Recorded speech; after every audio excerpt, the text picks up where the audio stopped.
ยายก็หมักแห้งเนาะยายก็เอามาปลูกนะครับงามงามมาต้นน้อยๆบางใหญ่นี่สีงามขนาดเลยมันลายดอกงามงามหมักแห้ง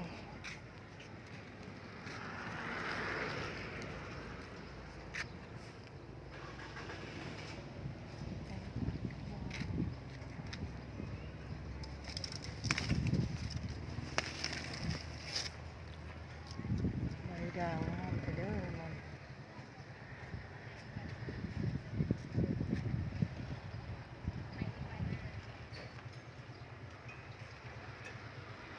ส้มดอกไม้หน้าบ้านยายดอกบัวนะ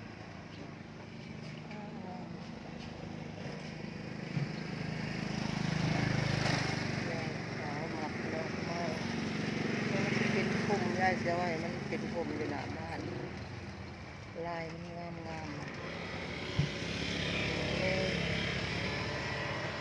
สองดอกมันอันนี้ก็บอนดำไม่สวนยายอยู่บ้านคนเดียวมาเลยเงียบเงาเขาแล้ว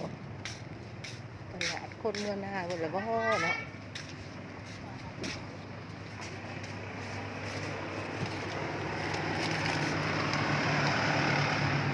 แตงยายมันไปปลูกหอดพุภาคข้างยายก็ยังไปปลูกอีกมีต้นหอมมีดอกไม้ภาคข้างยายไปปลูกในตลาดก็ไปปลูกแนวหมักแนวบายบายพี่น้อง